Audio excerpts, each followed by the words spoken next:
Harry Potter and the Sorcerer's Stone by J.K. Rowling.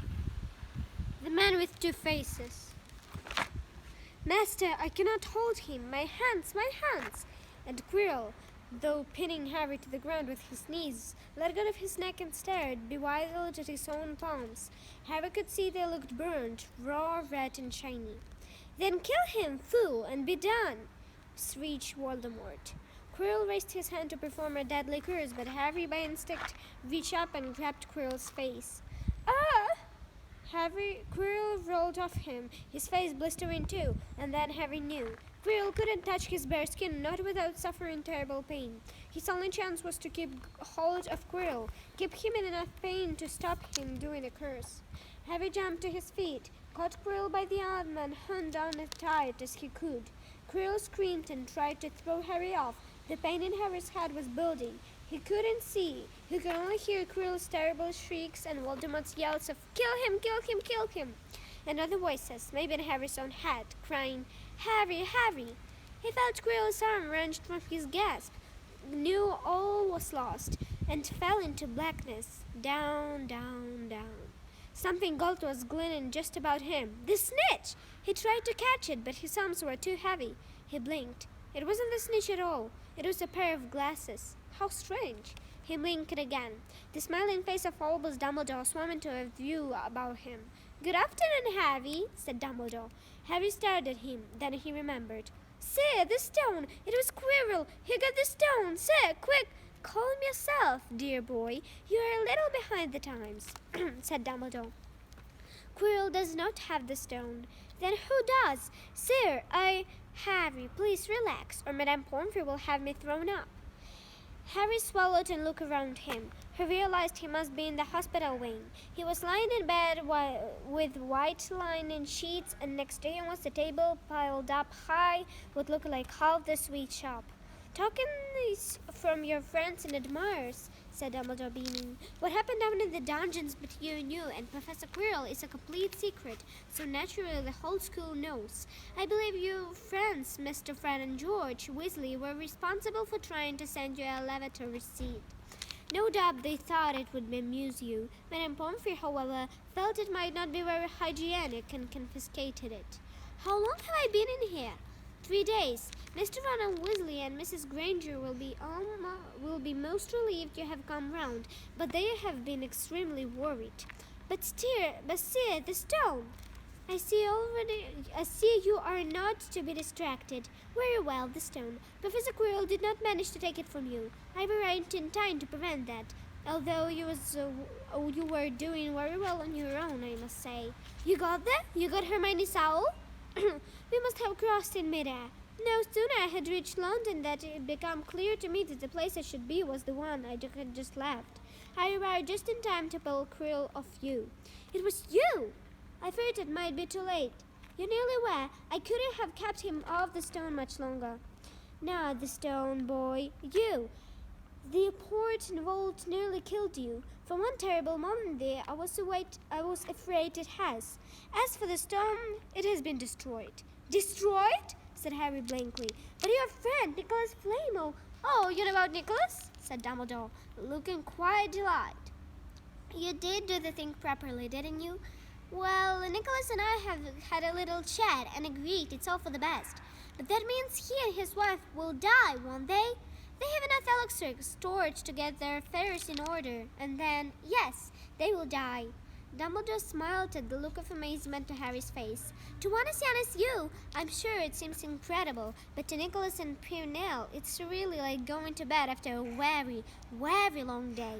After all, to the well-organized mind, death is the next great adventure. You know, the stone was really not such a wonderful thing. As much money and life as you could want. The two things most human beings would choose above all. The trouble is, humans do have a knack of choosing especially those things which are worse for them." Harry lay there, lost of words. Dumbledore hummed a little and smiled at the ceiling. "Sir," said Harry, "I've been thinking. Sir, even if the stone's gone, well, you know who. Call him Voldemort, Harry. Always use the proper name for things. Fear of a name increases fear of the thing itself." "Yes, sir," Well, Voldemort going to other ways of coming back, isn't he? I mean, he hasn't gone, has he? No, Harry, he has not. He's still up there somewhere, perhaps looking for another body to share. Not being truly alive, he cannot be killed. He leaves Quirrell to die. He shows just as little mercy to his followers as his enemies. Nevertheless, Harry, while you may only have delayed his return to power, it will merely take someone else who is prepared to fight that seems a losing battle next time. And if he is delayed again and again, why he may never return to power? Harry nodded, but stopped quickly because it made his heart hurt. Then he said, "See, there are some other things I'd like to know if you tell me. Things I want to know the truth about." "The truth," Dumbledore sighed. "It is a beautiful and terrible thing, and should therefore be treated with great caution. However, I shall answer all your questions unless I have a very good reason not to, in which case I beg you will forgive me. I shall not, of course, lie." "Well, Voldemort said he only killed my mother because she tried to stop him killing me. But why would he want to kill me in the first place?" Dumbledore sighed very deeply this time. "Alas, the first thing you asked me, I cannot tell you. Not today. Not now. You will know one day. Put it from your mind for now, Harry. When you are older, I know you had to hear this. When you are ready, you will know." And Harry knew it would be no good to argue. "But why couldn't Quirrell teach me? Your mother died to save you. If there is one thing Voldemort cannot understand, it is love. He didn't realize that love as powerful as your mother for you leaves its own mark, not a scar, no visible sign. To have been loved so deeply, even though the person who loved us is gone, will give us some protection forever. It is in your very skin." Quirrell, full of hatred, greed, and ambition, sharing his soul with Voldemort, could not touch you for this reason. It was agony to touch a person marked by something so good. Dumbledore now became very interested in a bird out of the window, still which gave Harry time to dry his eyes on the sheet. When he had found his voice again, Harry said, "The invisibility cloak. Do you know who sent it to me?" "Ah, your father happened to leave it in my possession, and I thought you might like it." Dumbledore's eyes winked. "Useful things. Your father used it mainly for sneaking off to the kitchens to steal food when he was there. And there's something else. Fire away." This is Harry Potter.